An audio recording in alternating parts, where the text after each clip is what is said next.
Math study में आपका स्वागत है।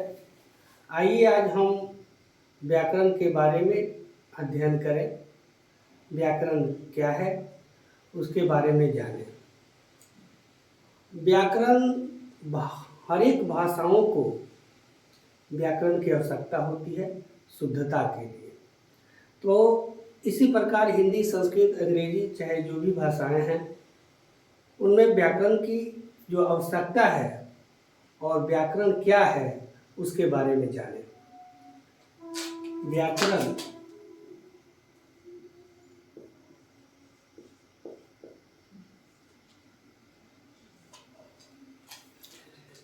व्याकरण भाषा को शुद्ध करने के लिए,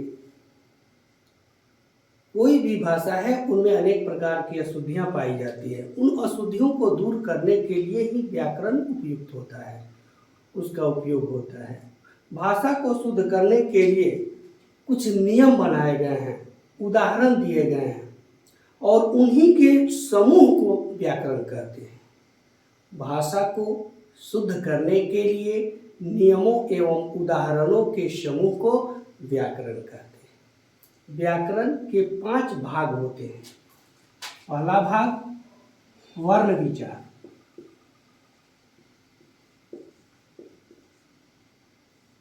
दूसरा भाग शब्द विचार, तीसरा भाग वाक्य विचार, चौथा भाग छंद विचार, पांचवा भाग चिन्ह विचार।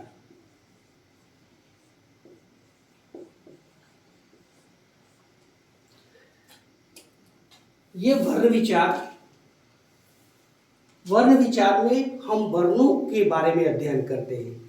इन वर्णों के मेल से शब्द बनते हैं, तो इन हम शब्दों के बारे में जानते हैं। ये शब्द मिलकर के वाक्य का निर्माण करते हैं, तो ये वाक्य विचार के अंतर्गत आता है। और 2-4 वाक्य मिलकर के छंद का निर्माण करते हैं, तो वो छंद विचार होता है। और इसमें कहीं अल्प विराम, पूर्ण विराम, विषमयादि बोधक चिन्ह, विभिन्न प्रकार के चिन्हों का जो प्रयोग होता है वो चिन्ह विचार के अंतर्गत आते हैं।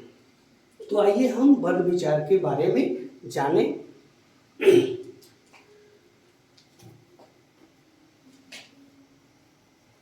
ये वर्ण क्या है, वर्ण क्या होते हैं?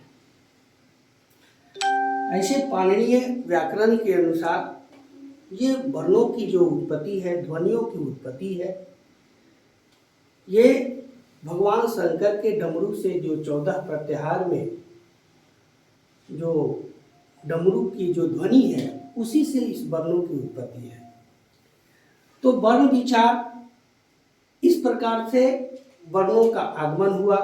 वर्ण विचार के अंतर्गत हम वर्णों की जो छोटी इकाई है या जो ध्वनि है उसके बारे में हम अध्ययन करते हैं। वर्ण, प्रश्न उठता है वर्ण क्या है, वर्ण है क्या? तो वर्ण मूल ध्वनि है, वह ध्वनि है जिसको हम खंड या टुकड़े नहीं कर सकते। जैसे मान लीजिए अ, इस अ को हम खंडित नहीं कर सकते, यह ध्वनि है, ध्वनि आवाज है। जैसे कौन, इसको हम खंडित नहीं कर सकते। चौहन, इसको हम खंडित नहीं कर सकते। तो अब इसको हम जान गए वर्ण क्या है। वह मूल ध्वनि है जिससे हम खंड या टुकड़े नहीं कर सकते। वर्ण के 2 भेद होते हैं। वर्ण के 2 भेद होते हैं। एक होता है स्वर वर्ण, दूसरा होता है व्यंजन वर्ण।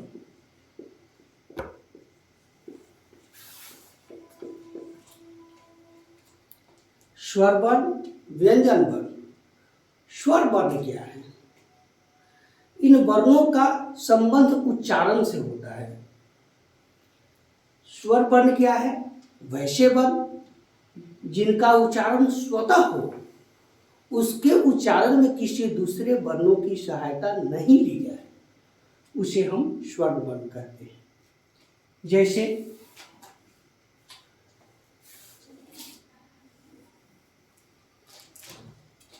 अ, आ, ह्रस्व ई, दीर्घ ई, ह्रस्व उ, दीर्घ उ, री, ए, ऐ, ओ, औ।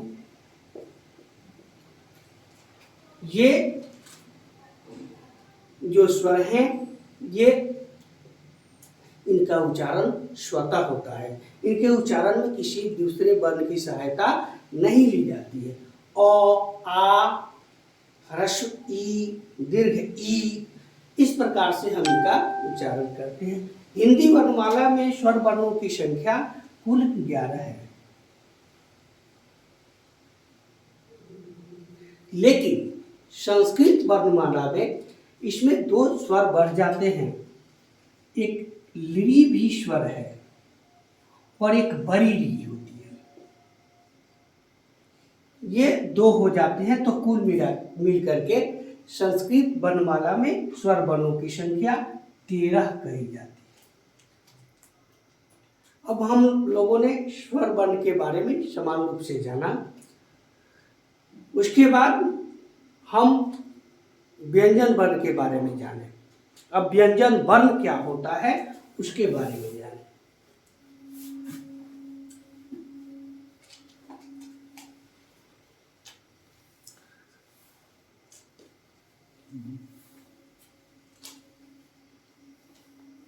व्यंजन वर्ण,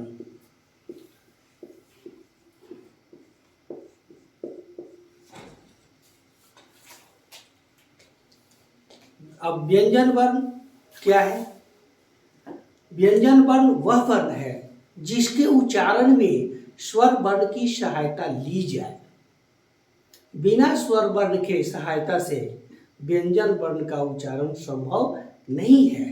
तो व्यंजन वर्ण स्वर वर्ण पर डिपेंड होता है, आधारित होता है। तो इसकी परिभाषा हम बोल सकते हैं कि व्यंजन वर्ण वह वर्ण वैसे वर्ण जिनके उच्चारण में स्वर वर्ण की सहायता ली जाए। जैसे क, तो क कैसा है? तो क हलंत और अ इसमें लगा हुआ है। की का अर्थ है क हलंत ह्रस्व ई। तो देखिए, हर व्यंजन वर्ण में स्वर वर्ण की आवश्यकता है। तो इस तरह से हमारी परिभाषा स्पष्ट हो रही है कि व्यंजन वर्ण वह वर्ण है जिसके उच्चारण में स्वर वर्ण की सहायता ली जाए। अब इस प्रकार से अब हम व्यंजन वर्ण के भेदों के बारे में अध्ययन करेंगे। अब हम व्यंजन वर्ण के भेदों को जानते हैं। व्यंजन वर्ण के 3 भेद होते हैं। एक में स्पर्श व्यंजन, 2 में अंतःस्थ व्यंजन, अंतःस्थ व्यंजन, 3 में ऊष्म व्यंजन।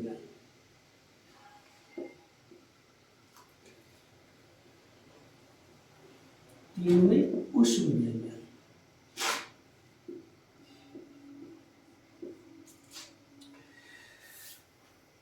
तो अब बात आई स्पर्श व्यंजन की।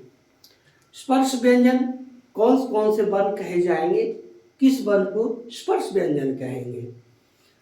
तो वैसे व्यंजन जिनके उच्चारण में हमारे स्वर तंत्रियों का आपस में स्पर्श हो, उसको हम स्पर्श व्यंजन कहते हैं। ये स्वर तंत्रियां जो हैं, हमारे कंठ, जीभ, मूर्धा, इनका आपस में स्पर्श होता है, इसलिए इसका नाम स्पर्श व्यंजन है। ये है अंतस्थ। ऐसे व्यंजन हैं जिनका जब हम उच्चारण करते हैं तो वो हमारे मुखमंडल के अंदर ही उसका उच्चारण होता है, या हमारे वास्तु जो है ये हमारा मुखमंडल अंदर की तरफ खींचता है। इसी अंतस्थ जो अंदर जाके स्थित हो वो है अंतस्थ व्यंजन। उस व्यंजन वह व्यंजन है जिसके उच्चारण से हमारे मुंह से ऊष्मा निकले, उसको हम उस व्यंजन कहते हैं। अब देखिए क से लेकर के म तक ये जो 25 हैं ये स्पर्श व्यंजन है। अंतस्थ में य, र, ल, व आप देख सकते हैं, य, र, ल, व ऊष्मा अंदर जा रही है, इसलिए इसको अंतस्थ, अंतः जाकर स्थित उच्चारण होना अंतस्थ व्यंजन कहलाता है। अब उस व्यंजन श, श, स, ह, स, श, स, ह हमारे मुखमंडल से ऊष्मा बाहर निकल रही है, इसलिए इसका नाम पुष्प व्यंजन है। तो आपने देखा ये 25 हुए, इनकी संख्या क से म तक 25 है। अंतस्थ ये 4 हैं और उष्ण व्यंजन ये 4 हैं। ये कुल मिलकर के 33 हो गए। और इसमें 2 और व्यंजन वर्ण के अंतर्गत आते हैं जिसको संस्कृत में अयुग्मवाह कहा जाता है। अनुस्वार और विसर्ग यह व्यंजन वर्ण के अंतर्गत आते हैं। अनुस्वार, ये अनुस्वार है और यह विसर्ग है। ये जो है ये 2 आ जाते हैं, तो ये हो गए 35। ये अनुस्वार और विसर्ग। अब हम जो वर्णमाला का अध्ययन करते हैं उसके अंतर्गत आता है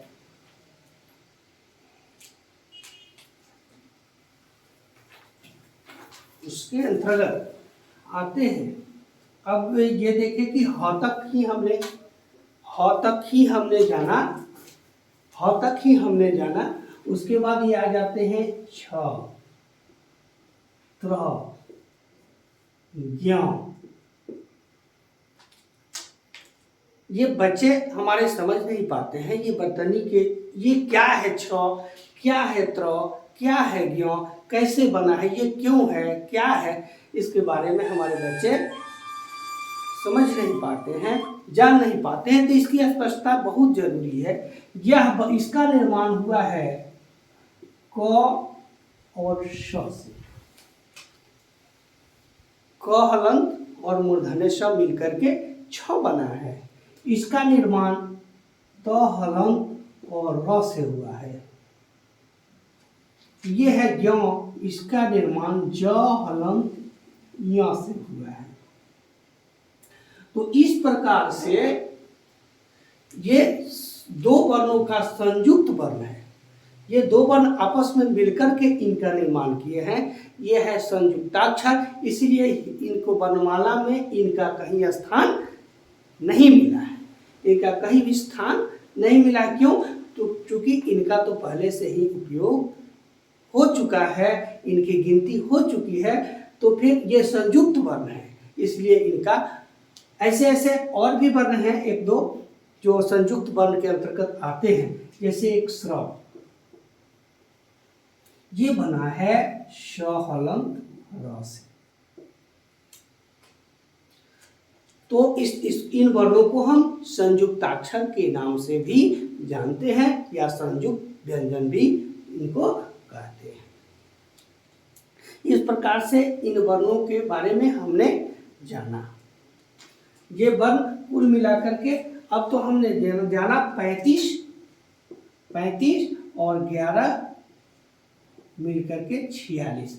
तो हिंदी वर्णमाला में वर्णों की संख्या 46 है। संस्कृत वर्णमाला में वर्णों की संख्या 48 है, क्योंकि इसमें 2 स्वर वर्ण मिल जाते हैं, बड़ी री और एक लिरी मिल करके इनकी संख्या 48 हो जाती है। तो अब हम देखते हैं कुछ उच्चारण संबंधित दोष होते हैं जो हमारे बच्चे समझ नहीं पाते हैं, जिसको समझना नितांत आवश्यक है।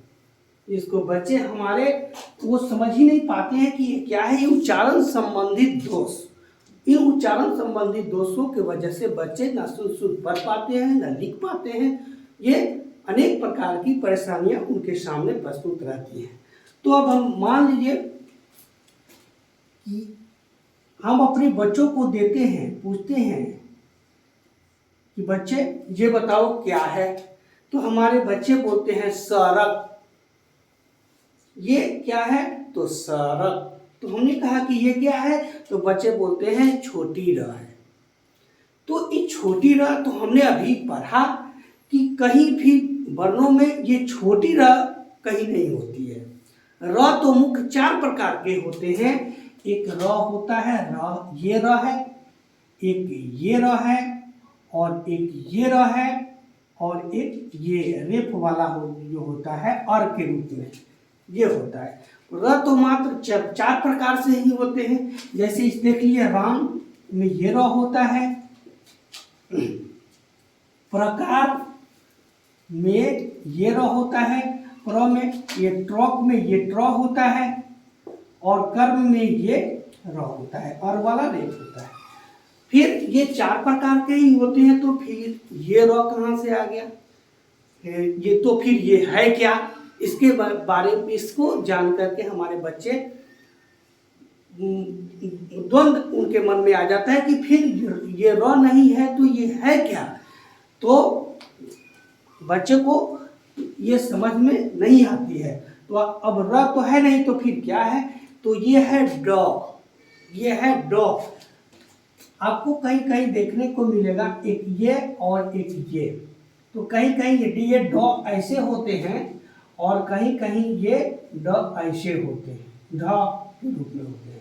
लेकिन ये जो नीचे जो बिंदु लगा हुआ है, ये क्या है, जब 2 वर्णों के बीच में जो ज्यादा बल का आघात होता है ड और ढ पे, तो ये ड और ये ढ कहे जाते हैं। तो ये क्या है, षडक। इसको हम उच्चारण करेंगे षडक। ये ड है, ड ही है। ज्यादा बल का आघात लगा तो इसको, जैसे मान लीजिए मजबूत, हम मजबूत लिखते हैं तो यहाँ ब के सामने एक बिंदु लग जाता है, ये सूचक है बलाघात का। इस पर ज्यादा बल का आघात लग रहा है, इसलिए इसको हम बूत, मजबूत ऐसे पढ़ते हैं। ड षडक, तो इसमें ज्यादा बल लग रहा है इसलिए ये बिंदु लगता है, ना कि ये र है। ये र नहीं है, ये ड ही है। षडक, बल का ज्यादा आघात होने के कारण इसको ये बिंदु लगाया गया है। ये मूल रूप से ड ही है। दूसरी बात हम देखते हैं, उच्चारण संबंधी जो दिक्कतें आती हैं हमारे बच्चों को, इसके समाधान के लिए हम एक और भी देखते हैं सर।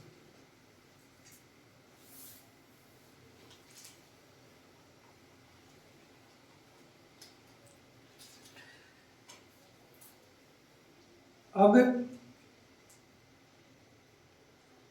उच्चारण से संबंधित कहीं कहीं ये जो है बच्चे हमारे समझ नहीं पाते हैं कि इसमें कौन कौन से 2 वर्ण संयुक्त हुए हैं।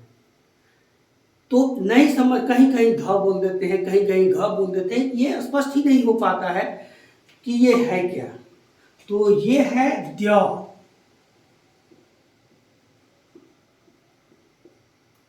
दया संयुक्त है। तो जो संयुक्त वर्ण है इसको स्पष्ट हो जाना चाहिए कि ये दया संयुक्त है। कहीं कहीं हमको देखने को मिलता है ये द संयुक्त, इसमें द और द का संयुक्त है। इस प्रकार से इसमें द संयुक्त है। उद्देश्य में द संयुक्त है। तो इसको बच्चों को समझना होगा कि ये द संयुक्त है, ये दय का संयुक्त है, ये भी संयुक्त वर्ण के अंतर्गत ही आते हैं।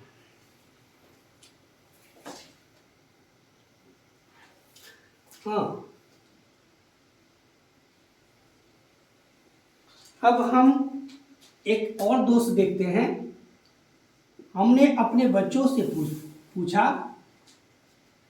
कि बच्चों ये बताएं कि ये क्या है, तो हमारे बच्चे बताते हैं स्थान। हमने पूछा उच्चारण कीजिए, बोलते हैं स्थान।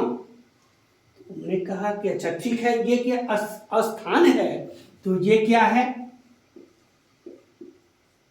तो बच्चे बताते हैं कि ये है ध्यान।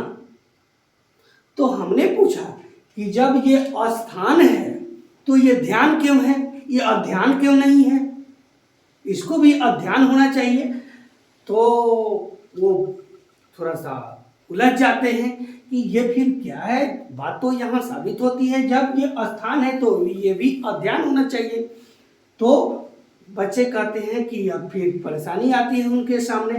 तो इसलिए स्पष्ट होनी चाहिए कि जब ये ध्यान है, ये धय संयुक्त है, तो ध्यान धय संयुक्त आकार हो गया ध्यान, ध्यान। तो ये सथा संयुक्त है, आकार है, तो ये स्था होना चाहिए। तो बच्चे इसको स्थान बोलते हैं, जबकि ये स्थान नहीं है। जब ये ध्यान है और तो ये भी स्थान होगा, क्योंकि हिंदी और संस्कृत में ऐसी स्थिति है कि शुद्धता की बहुत यहाँ ख्याल रखी जाती है। जो हम लिखते हैं वही उच्चारण करते हैं, और जो उच्चारण करते हैं वही लिखते हैं। अपने मन से कहीं कुछ ऐसे हम नहीं बोलते हैं। तो ये है स्थान, ध्यान, न कि अस्थान। इसमें और नहीं है, जो है वही उच्चारण करना है। इस प्रकार से हम बहुत सारे वर्णों की अशुद्धियों को दूर करेंगे। अगले वीडियो में हम फिर मिलेंगे। धन्यवाद।